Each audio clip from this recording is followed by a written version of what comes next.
I think we can get started. And I'm so honored to introduce Kat Fahey. And she grew up in Ithaca, New York. And she graduated from Cornell University. And she decided to pursue her academic career in a little bit warmer place. So she started her master's degree at Gainesville, Florida. And she couldn't get enough warm place, so she extended her academic career to PhD. And she finished her PhD at Gainesville, but she just got sick of just hot place, so decided to move to Sault Ste. Marie, Ontario, Canada. And she is now doing the research associate at the Algoma University. And it is a undergraduate institute. It's the newest university in Ontario, Canada. But the Sault Ste. Marie is really a good forestry research hotspot. It has two primary institutions. One is the Great Lakes Forest Research, which is the only Canadian Forest Service research station in Ontario. And another is the Offaly, Ontario Forest Research Institute, which is the best forest research institute of provincial Ontario. So she's building up her research career in Sault Ste. Marie, and she's going to talk about the role of soil fungi in the response of forests to global change. Yeah. All yours. Okay.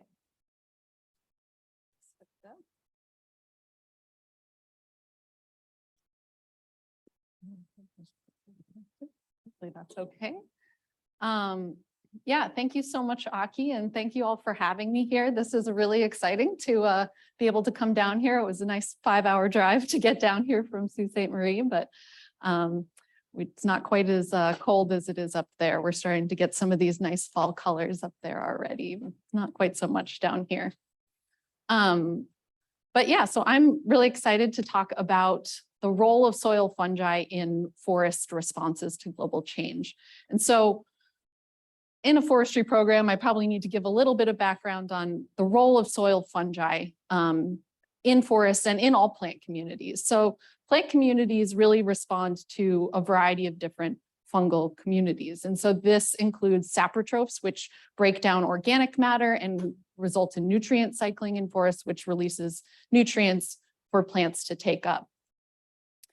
Some fungi are mycorrhizal fungi, these mutualists in the soil, and these are really important in forests. So they can increase nutrient uptake, and they can also break down some of these organic compounds and influence nutrient cycling in forests. And then there's also pathogens, of course. And so pathogens can create negative feedbacks in plant communities and result in increasing diversity in forests. And so what I really wanted to sort of touch on were these questions. So how will soil fungal communities respond to global change? What impact will these changes have on forest function? And can forest management maintain soil fungal diversity and these relationships with trees? And so the first part of my talk, I'm going to talk about a variety of different projects, kind of popping through several different projects that talk about how fungi respond to global change. So there's a variety of different stressors. We know that they're all coming in and influencing forests, from invasive species, clear cutting harvest, nutrient deposition, climate change impacts, and all of these different things can impact forests and their relationships with these fungi in the soil. And so for all of these projects, it's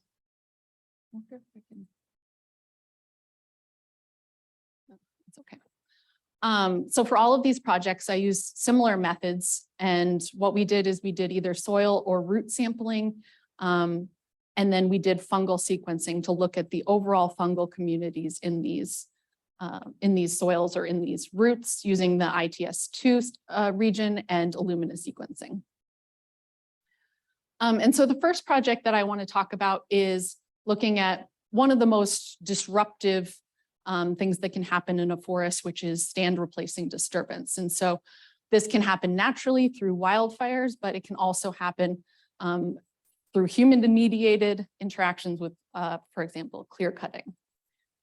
And so this project, we are working way up north in the boreal forest in northern Ontario. And what we did was we sampled across a gradient of different forest sites. And these forest sites range from very recent disturbance, like the one in the bottom here. This is a less than five-year-old burn site. And then all the way up to 100+ year, up in the upper corner here, 100+ year old black spruce sites. So we have a range of different ages, and then we have a range of different, well, not a range, we have either wildfire disturbed sites, or we have clear-cut harvest sites. And so here I'm showing a non-metric multidimensional scaling ordination of these fungal communities. And so if you're not really familiar with this, each of these points represents an individual community of fungi at one of these particular sites. And the colors represent the age, and the shape represents whether it's a fire or a harvest origin site. And the distance between points on this, on these different axes, represent the similarity in the fungal communities in these sites. And so the larger points with the error bars represent the means of the sites from those types of origins and age. So what we can see here is that the younger sites, less than 20 years old in red, are distinct from the rest of the older forests. And these are also distinct between fire and harvested sites. But once you get to about 20 years old, these all kind of converge into very similar fungal communities. And so this indicates that there's pretty rapid return after one of these disturbances, even faster than you get in terms of the return of for example, above ground biomass.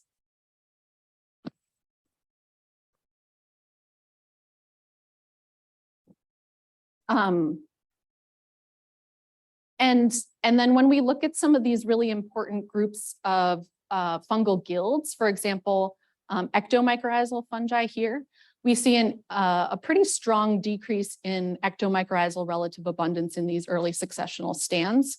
But again, after about 20 years, we get a complete return to the same level of relative abundance that we see in these 100+ year old stands. The opposite was true with saprotroph relative abundance. So those were much more abundant in these very young stands. But interestingly, there was not really any significant difference between fire and clear-cut harvest in terms of the relative abundance of these different functional groups. And then when we look at pathogens, we really saw no trends. Their pathogens represented a pretty small amount of relative abundance within these sequences. This was sampled from soil, so it's always going to be a little bit lower in terms of pathogen relative abundance than if we had done roots, for example. But we didn't see any trends with pathogens. And so when we go back to sort of this model, we saw that there was an increase in relative abundance of saprotrophs, which is likely due to the input of extra dead material from harvesting and fire, which are going to create a lot of dead material. Whereas we actually saw a pretty big decrease in the abundance of these ectomycorrhizal mutualists. And so this could have important implications for how forests are going to undergo succession. And it may also have important implications for forestry if these ectomycorrhizae are being reduced that much in these young stands. Is this something that we need to address when we're, for example, planting out young seedlings into plantations? Are they going to do better if we added some kind of mycorrhizal inoculum? Okay, and so I want to move on to a different type of global change stressor. So this example is going to be about nutrient deposition. So here we know that there's an ongoing increase in nitrogen deposition and also sometimes phosphorus deposition across the United States. And in particular, Michigan here is one of the high points, and also in the eastern US for this nutrient deposition. And so this experiment took place at Hubbard Brook and Bartlett Experimental Forests in New Hampshire.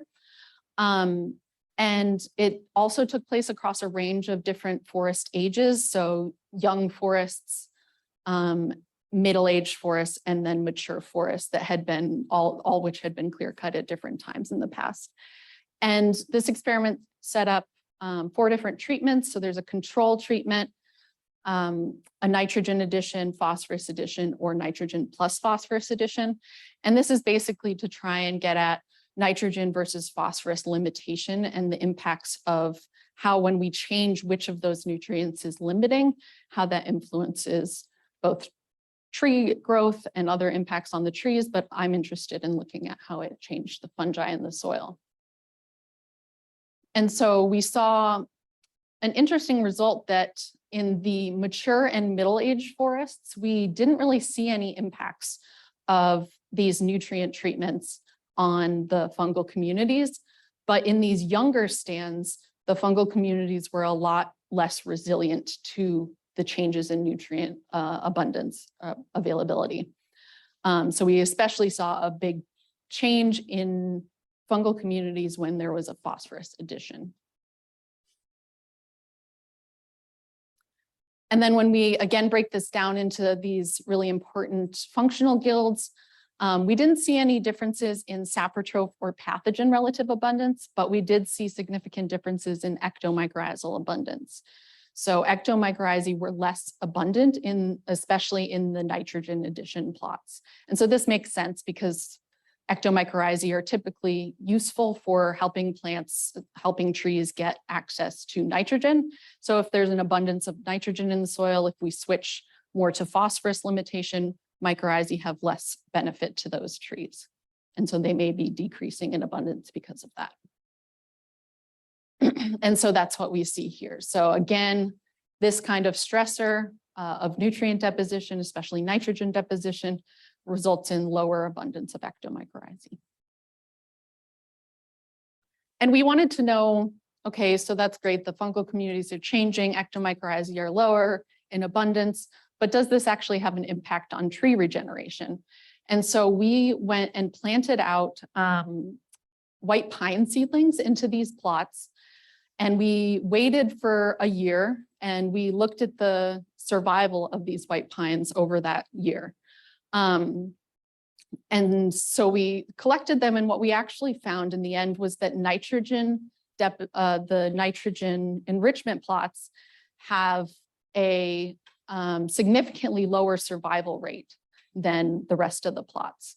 So this is really interesting, and this has important implications. So if we have lower ectomycorrhizae, we might have lower survival of some of these ectomycorrhizal dependent seedlings, and that could have implications for forest regeneration and growth.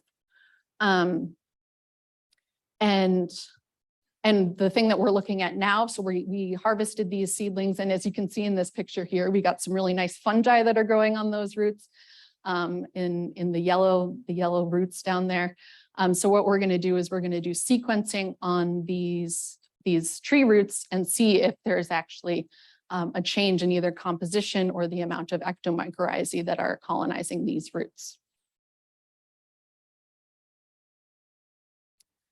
And then the last one that I want to talk about is going into the big one, climate change. How might climate change, or specifically drought or changes in water availability due to climate change, influence fungal communities? And so for this experiment, this took place right in Sault Ste. Marie, right nearby where I'm at my university. And they set up plots that have either, so they're experimental mixed tree communities, and they have either high or low water availability. And this is either through irrigation during the growing season or via these gutters that reduce water inputs by about 25%. And we saw really strong changes in fungal community composition. So the red here is the low water availability with those gutters, and the blue is the high water availability. And we saw a pretty distinct change in composition. There are error bars there, but they're so small you can't really see them. These communities are definitely distinct from one another. And then what we saw for the difference in functional groups, we actually found that there was an increase in saprotrophs in the low water availability plots, and there was a decrease in Ectomycorrhizae in the low water availability plots. So again, we're getting kind of a trade-off between saprotrophs and Ectomycorrhizae. And the interesting thing is, so when we look at some of these groups, these are the most abundant fungal taxa right here. And these three that are highlighted here are some of the most important Ectomycorrhizae, and they're actually very important for carbon storage. So they've been known to break down organic matter and actually increase carbon storage. And interestingly, Amanitas over here were almost completely eliminated in the high water availability plot. So there must be some kind of competition going on there where these Swillis and Melanoomyces, these two abundant Ectomycorrhizae, are increasing in abundance and replacing the Amanitas, which is really interesting.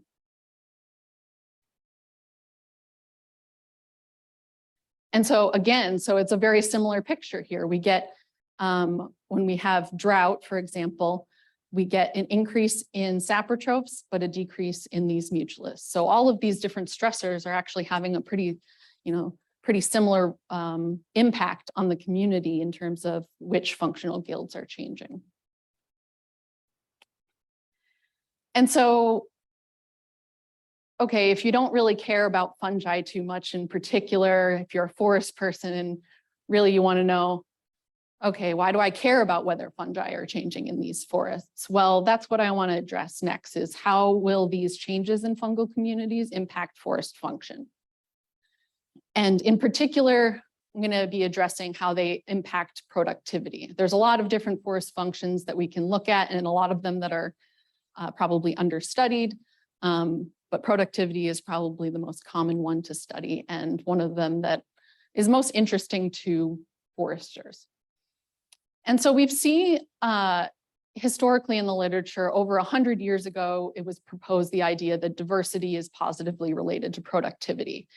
And this has been tested a lot in grasslands, and only recently over the last decade has this been shown more in forests. But we do see that there is this same trend in forests, that the more diverse the community, often the more productive. But the real question is, why does this happen? And this is still something that's up for debate. And so this one mechanism that can increase diversity productivity relationships is complementarity among species.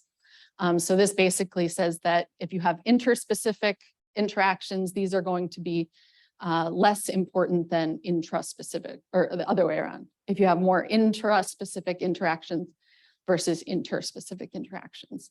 And so this can actually be really important in terms of our fungal communities, and especially these mycorrhizal communities in the soil. So these are the mechanisms of complementarity and how fungi might be influencing them.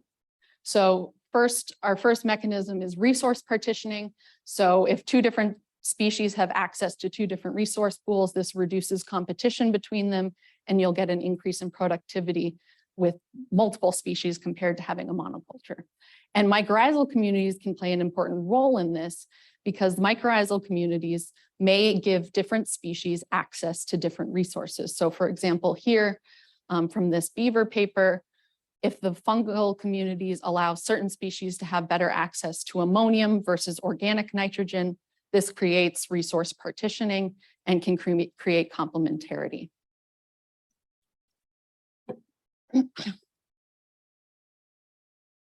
Another mechanism of complementarity is abiotic facilitation. And so this can occur if there are mycorrhizal networks in the soil. And so this has been proposed recently in a lot of very high profile studies, that plants can be sharing resources between them through their mycorrhizal networks. How much this really occurs is still up for debate, but this could be a mechanism of abiotic facilitation. And then finally, we can have pathogens that create biotic feedbacks in communities. And so if pathogens affect plants in a species-specific way and a density-dependent way, then having a greater diversity of plants in a community will reduce that pathogen load on any particular species, and that will increase the productivity compared to growth in a monoculture.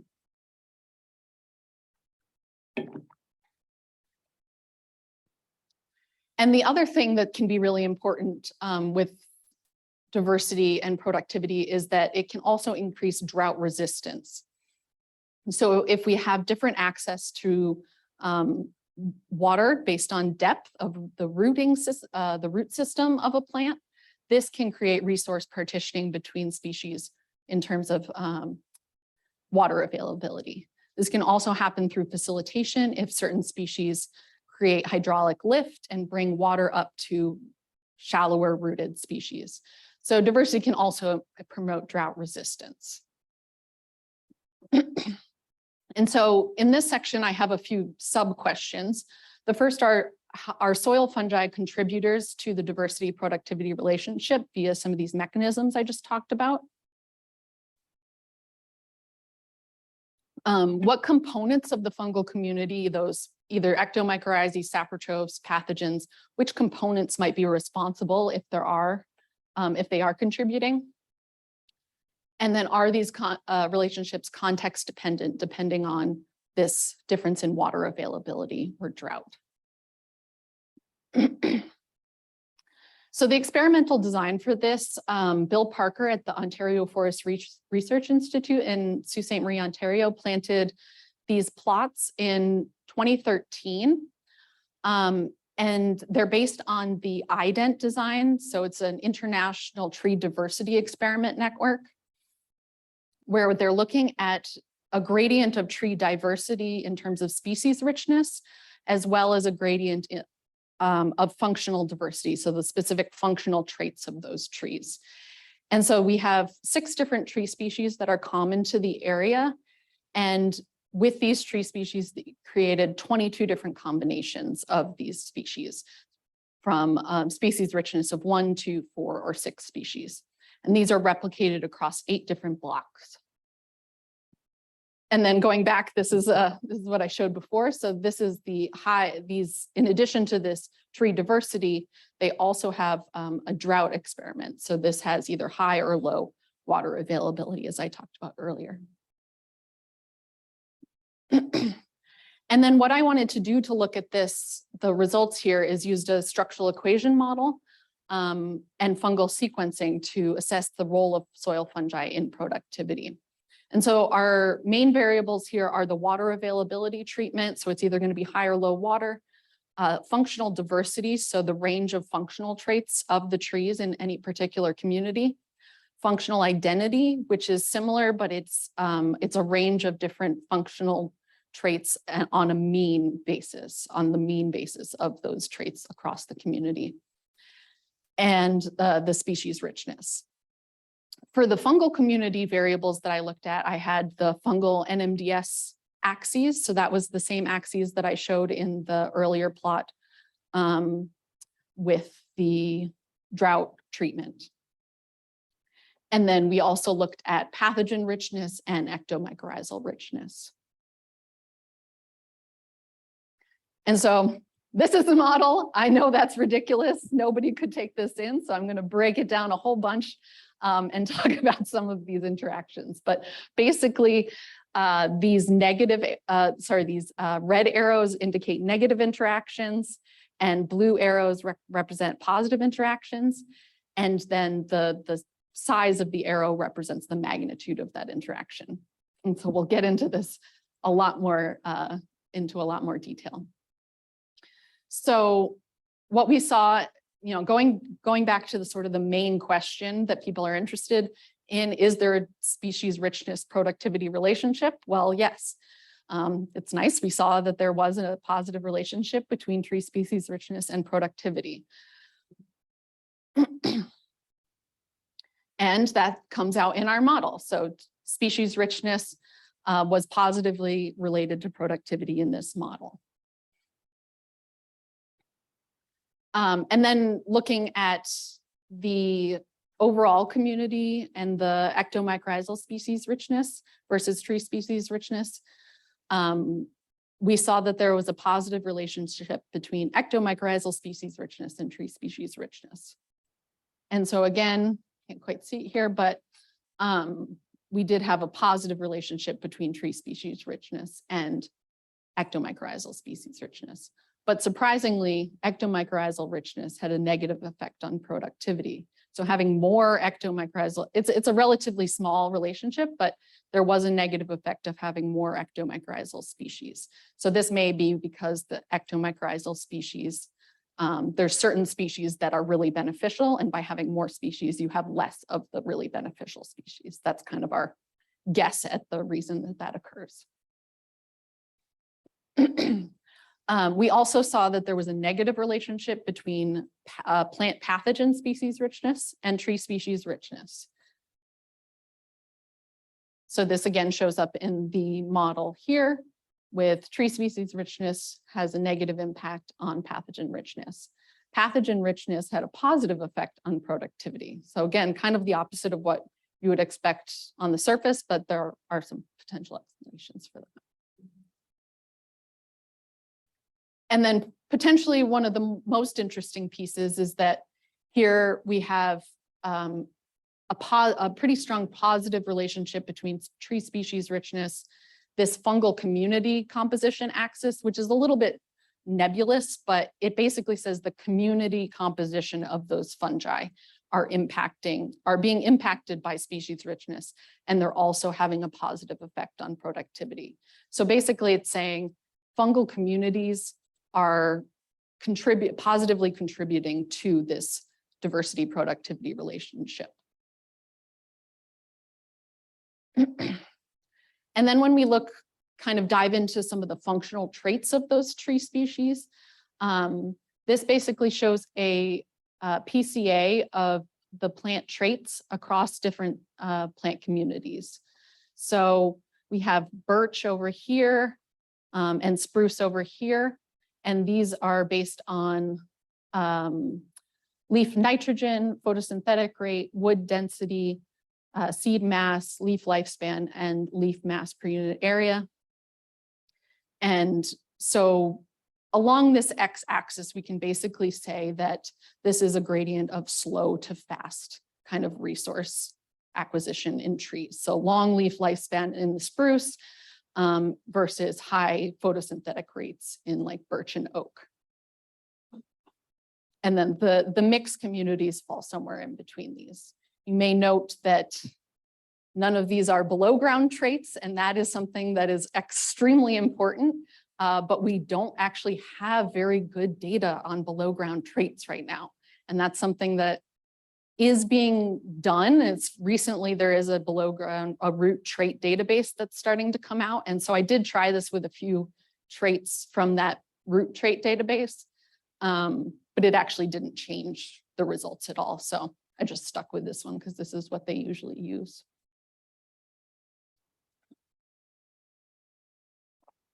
And so surprisingly, what we found is that there's a negative relationship with this tree functional identity axis and productivity. So our slow species actually have higher productivity and our fast species have lower productivity.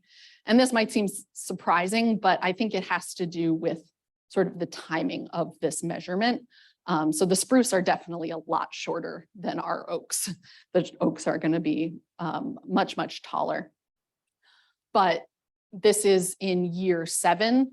So the height growth and the productivity of those fast-growing species has started to level off, and these some of these slow species are sort of starting to catch up at this point and having higher productivity. So this is productivity measured only over this 1 year span.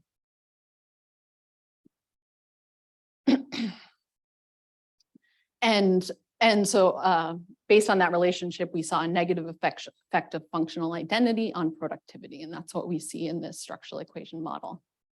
When we look at the whole portion for functional identity, we found that the fungal community composition is strongly affected by the traits of the trees. So that is shown with this huge arrow here from functional identity to the fungal community composition. And this, again, the interaction between traits, the fungal community, and productivity is very strong. So the traits of the trees influences the fungi, and then that influences productivity. And pathogen richness also plays a role in this interaction. Just want to check. Okay.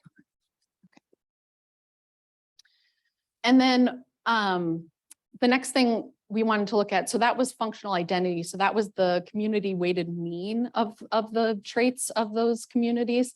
But what about how diverse the functional traits of those communities are? So we found a positive relationship between productivity and tree functional diversity. And so that shows up in our structural equation model again, which is good. So we saw a positive relationship here.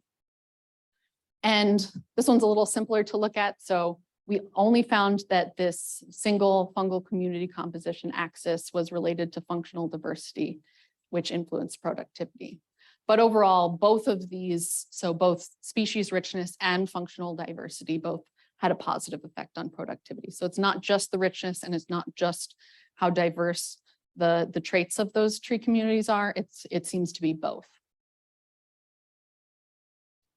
And then finally, our water availability treatment. So we found that water availability had no direct effect.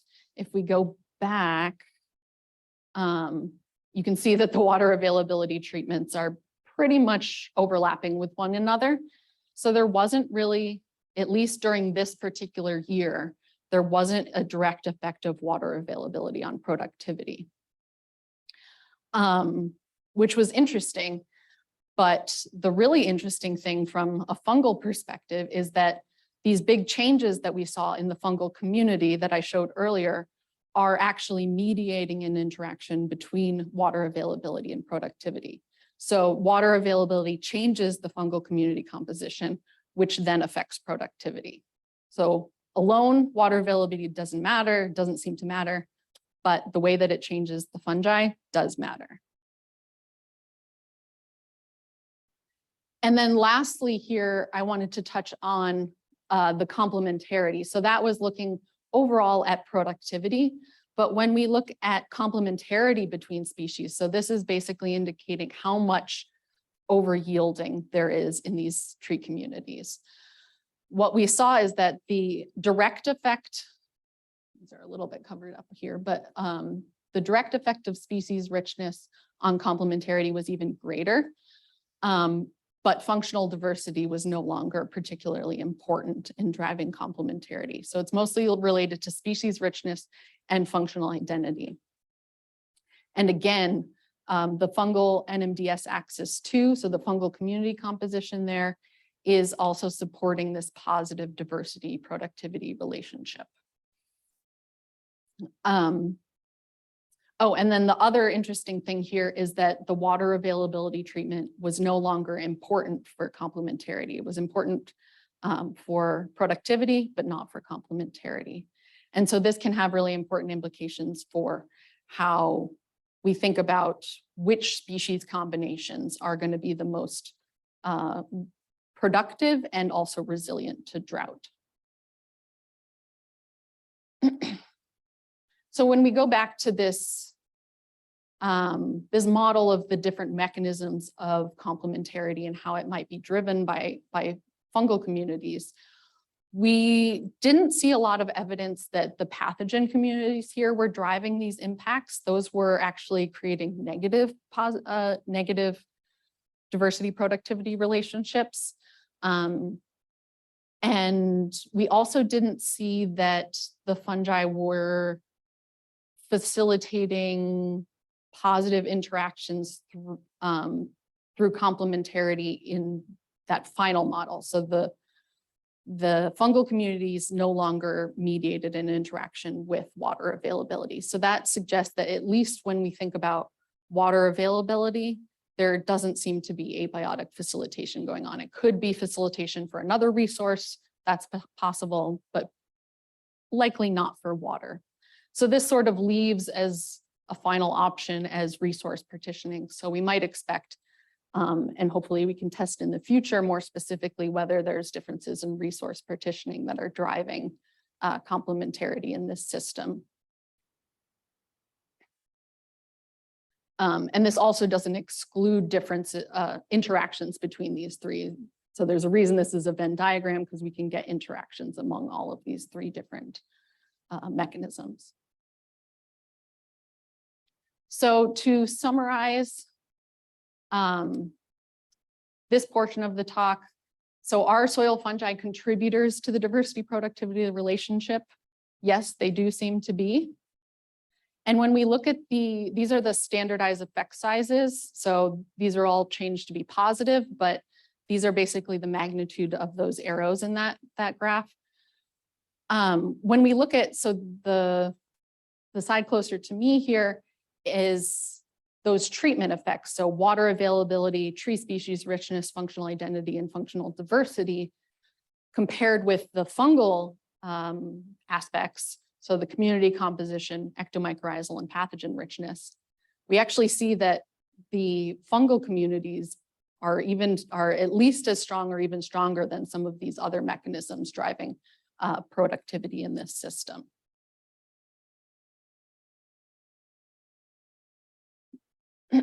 And then when we think about what components of the fungal community were responsible, this one gets a little tricky. It didn't really seem to be ectomycorrhizal or plant pathogens that were driving it, because they created an opposite effect to the overall positive effect that the fungal community had. So this suggests that maybe it's not just one community or the other, it's not just one functional group of fungi that are contributing, it's the whole community working together that creates these positive diversity productivity relationships. And then finally, are these relationships context dependent? Well, yes, because we saw that the water availability treatment did have an influence on whether or not there was going to be there was an increase in productivity with the fungal community. And then, so finally, this part is basically just kind of my summary. So can forest management maintain soil fungal diversity and its relationships with trees? Well, I don't know if we can completely say one way or the other on this, but basically, I think our results show that soil fungi and soil biota in general are extremely important in driving productivity and complementarity in these systems. And also they're responding really strongly to global change. Among all of the global change drivers that we looked at, we saw decreases in ectomycorrhizae, increases in saprotrophs. And so these are things that we need to think about when we're thinking about forestry, because if we can get greater productivity from planting multiple different tree species, then why aren't we doing that? Like, why are we planting plantations of a single species when we can actually get better productivity from mixed species communities? Maybe it's logistical, it's possible, but in terms of functional, in terms of diversity and productivity, it makes sense. And then it can also be important when we think about forest resilience to global change. So are we managing forests in a way that promotes resilience in the future? And are fungal communities going to be a part of that forest resilience? Well, I think yes, because the fungal communities are going to be driving how the plant communities respond to these global change drivers. We do see distinct impacts. We see changes in ectomycorrhizal abundance. Ectomycorrhizae are going to change how trees function, and also how we have carbon sequestration. So there's a lot of different aspects of how forest resilience is going to respond to global change. And so with that, I'd just really like to acknowledge my collaborators, and I'd like to thank Aki and everyone for having me here. It's been really great to see MSU. So I'd be happy to take any questions.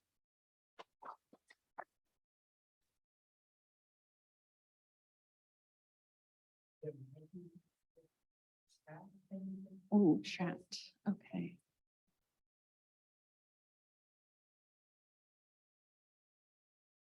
Okay. So I have a question that says, is your research related to the assisted migration of tree species in response to inadequate adaptation due to climate change? Oh, I feel like this question was prompted.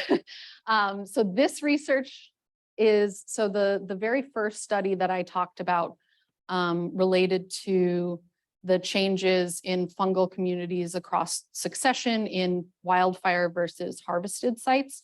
We've been expanding that since we did that small scale study to look at between boreal sites in the farthest north regions to Great Lakes St. Lawrence forests, which are slightly more temperate.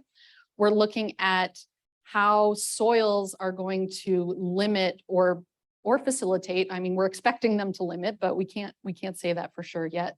A migration of tree species into the boreal system.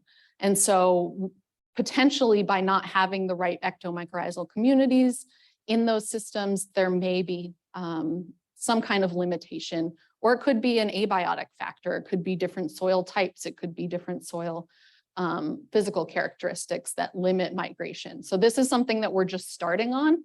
I spent a lot of time over this summer traveling to all these sites and collecting soils from these different sites to look at this. So I don't have any answers about that, but I am really interested, and I'd like to hear if anybody has any thoughts about that too.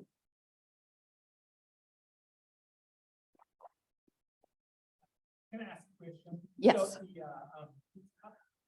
my question is about the result of the drought experiment and comparing the forest harvest versus the forest fire. Yeah. And you could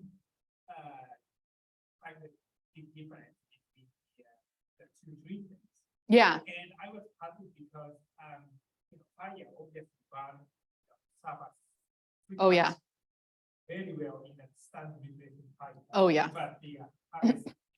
Yeah. And why there's not much difference?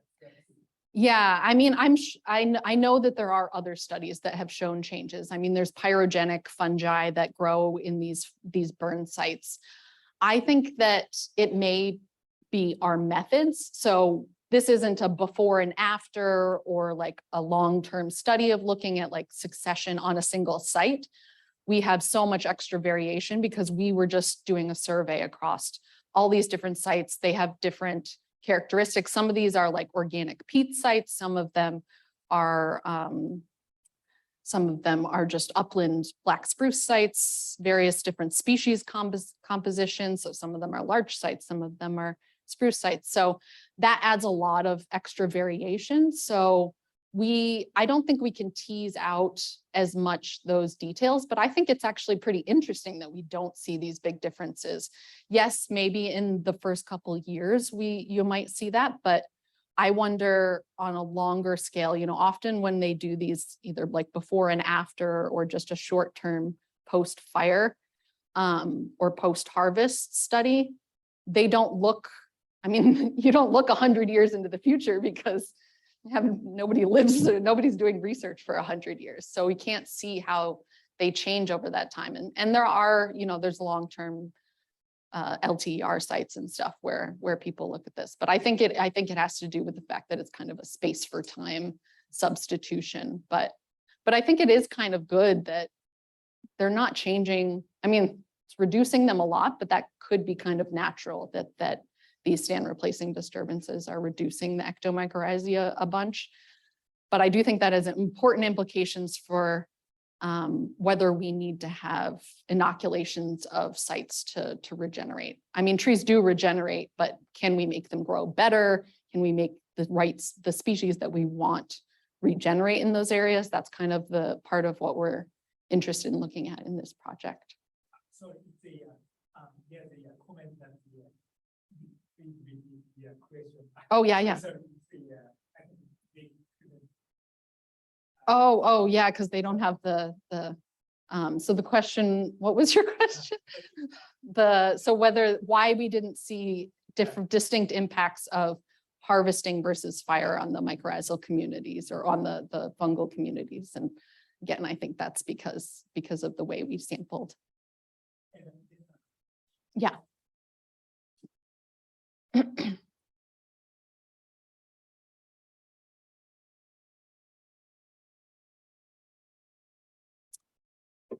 So they said, I'm familiar with factor analysis, but not with the related structural equation modeling. I'm struck by how low your correlations are, or these partial correlations. So they're not, it's not a correlation coefficient. It's a bit of a different system when you do these structural equation models. So it's actually a piecewise structural equation model. And so that breaks down these interactions using multiple linear models. So those values basically come out from those linear models. I don't know if they're not exactly partial correlations though. So. Any other questions here? Burned areas, you had your harvest areas. How was the slash managed in your harvest areas? And do you think it'd be different? Because sometimes we pile it up and we burn in the existing areas. Yep. You're gonna have no slash in some areas and a bunch. And other times we broadcast burn, and sometimes we just leave it completely alone. So Yeah. sites similar in how they were harvested. That's a really good point. We did not control for that at all. These were sites that are managed by the Ontario provincial forestry industry. And so the sites that we sampled at are across the vegetation sampling network. So it's this long-term set of plots. And so the only selection that we did was that they were either full clear cut, we didn't do any like partial harvests, or if they were burn sites and wildfire sites, we didn't do any pest kills. So there could be a range of different. Exactly. Nothing going back. Yeah, exactly. So I actually didn't even collect the soils for that experiment, so I haven't seen those sites. But I did go back to similar sites this year, so not at that same forest management unit, but at a couple different forest management units. And the harvested sites that we had there didn't have any burn piles. The slash wasn't moved at all. It was just made it really fun to walk into there with all of our big equipment. We were carrying like giant soil monoliths out of these sites, but yeah, everything's just piled everywhere. Yeah, they didn't remove it at all. So I don't know.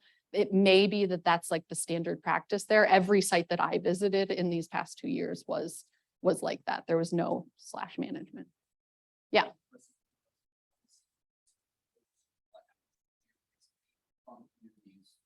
Back into balance, regardless if there was differences with slash piling versus taking slash off site. Exactly. That's 1 year thing. Yeah. Yeah. Yeah. And the other thing, I mean, we can't control for whether management practices have changed over that time. So 20 years ago, 40, 50, 60, some of these are 80-year-old sites.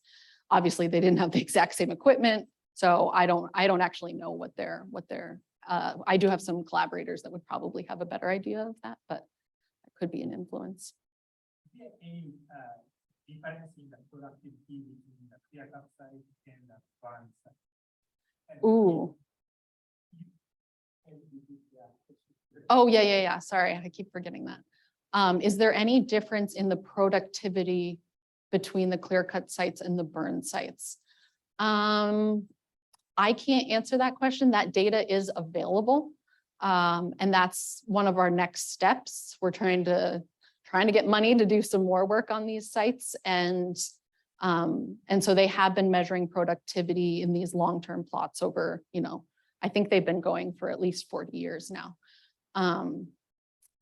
So that's one thing that I haven't tied in. So that project is kind of in its early stages, but I would like to tie in that productivity kind of in a similar way that I did with these experimental plots and kind of do this, this small scale experiment, does that translate out into these larger actual forests out in the boreal? So I think that's a really good point. Questions? Yeah, In the Hanover growth experiment. yeah, The control site had higher survival rates than nitrogen. yes, yeah. What explains that? Well, so the sort of the guess. Oh, yeah. Thank you. Thank you for getting. So at the plots with the nitrogen and phosphorus or enrichment at Hubbard Brook in New Hampshire, what explains the lower survival rate of the pine seedlings planted into those sites compared to the controls? And so in the sequencing data on the fungal communities, there was lower ectomycorrhizal abundance in the nitrogen enriched sites. So my guess, white pine is extremely mycorrhizal dependent. So my guess and what we're kind of working on right now is to assess if it's the lower mycorrhizal abundance in those soils that might be influencing the survival rate. We're going to do colonization, look at how much ectomycorrhizal colonization is on those seedlings. We're also going to look at arbuscular mycorrhizal colonization. Pines aren't arbuscular mycorrhizal, but they can get a little bit of colonization. And usually that has a negative impact on them, which is surprising. And so we just published a paper about those negative impacts of AM on pine. And so we're going to look at both of those and then do sequencing to see how the fungal communities of those ectomycorrhizae might change. So that's our theory, yet to be proven, but it could also be pathogens. We didn't see any changes in the pathogen community, but you never know, like in those pine roots, there might be a difference in pathogens. Mm-hmm. Yeah.